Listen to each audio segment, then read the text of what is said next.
Jackie, Democrats were all over the place last night, including not in the chamber. But in terms of messaging, in terms of strategy for the midterms, can they get on the same page?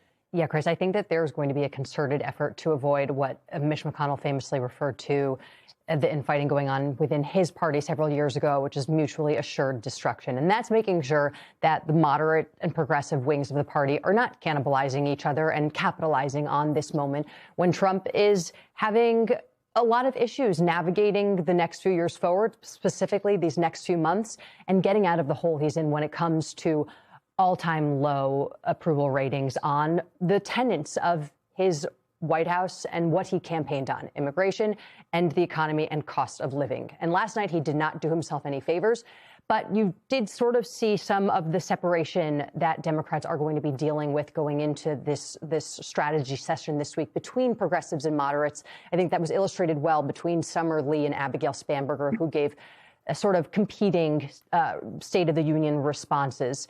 Summer Lee was a little bit more forceful in advocating for what we traditionally refer to as progressive policies, bold policies. She called for impeaching Pam Bondi, whereas Abigail Spanberger stayed focused on these three core messages that Democrats and more moderate Democrats have been very disciplined in focusing on, which is immigration, the plight of the American people, cost of living issues, and then the issue of corruption. I think Spanberger also very smartly tied together immigration with being tough on crime, calling out the administration for overly focusing on immigration efforts now expanding past the worst of the worst, which has not been popular with even people in Trump's base, and making the argument that every minute that this administration spends on doing that is a minute that is not spent investigating murders, crimes against kids, children, and defrauding seniors of their life savings. Yeah, so it was interesting to listen to all of that. But Senator, I know you've been inside these strategy meetings.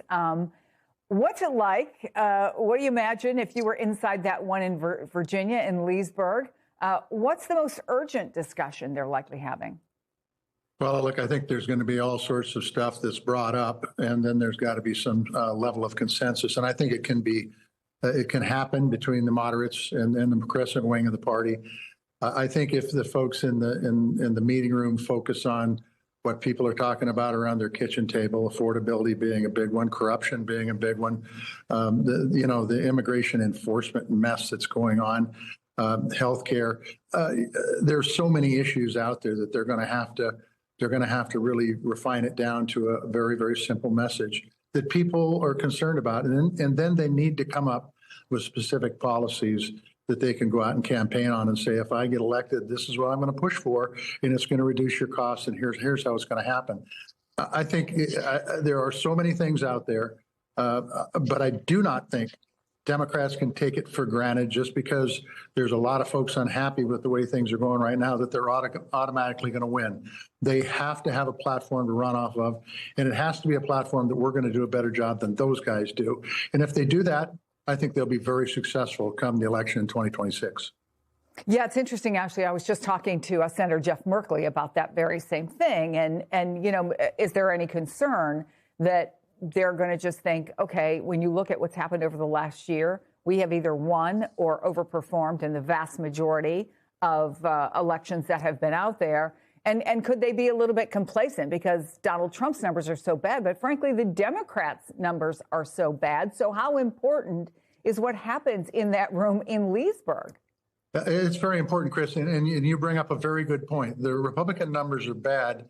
In a lot of these polls, the Democratic numbers are even worse. So you can't be complacent. You've got to come out with a plan that people can look at and absorb and say, you know what, that person that's talking right there, that's what I believe, and I'm going to vote for that person. I think we saw that a lot many, many years ago when Barack Obama was running for president. He put up policies that people said, you know, that's where I'm at. And we won that election. And I think the same thing can happen. But I think if you're complacent, if you just think things are going to happen and not have to do anything to earn the people's votes, I think you're going to be surprised, and not in a good way. Yeah, and actually, I think it's not as though the president had a bunch of proposals out there last night that the Democrats have to compete with. That's right. 100% correct. I'm sorry, John. I was addressing Ashley. Okay. Sorry. I was going to say, I think one thing that Democrats are grappling with and have had some success and some not with is that it is simply not enough to be anti-Trump, right? They have to affirmatively stand for something themselves for a number of reasons, but in part because the nation is so polarized. So the people who find Trump appalling are already in the Democrats' camp. There's a floor he's not going to fall between. And as we've seen, there are people who don't like the president, don't like his behavior, don't like some of the things he says and does, but voted for him in 2024 because of economic issues and because of their own lives and who they thought would make their own lives better. And especially now when Trump is not on the top of the ticket, Democrats, it's good for small dollar fundraising. It can be compelling. It can be fun to trash the president. But I think we saw with the official Democratic response from Abigail Spanberger is that they want to focus on what Democrats are for. Now, maybe that's a contrast message with this president, but it's things that voters can tangibly feel, which right now, as it ever was, is affordability. Mark, when you talk to folks, do you hear conversations about what Trump might do if it comes to be September, October, and the polls look very bad, if it looks like the Democrats do indeed have a real shot at taking control of Congress? Military action, for example, that could try to rally Americans behind him, a proposal that gets more money in the pockets of Americans, tax cuts. He has not just a bully pulpit, but powers that Democrats don't have, Mark. So are you hearing any of those conversations or concerns? I am, but if you'll indulge me for 1 second, I want to say happy birthday to my mother, who might be the only person on Earth who watches every single one of these. So that's what I'm focused on. Hi, Mom. Now, happy birthday. Hi, Joan. Happy birthday. Now pivoting to policy.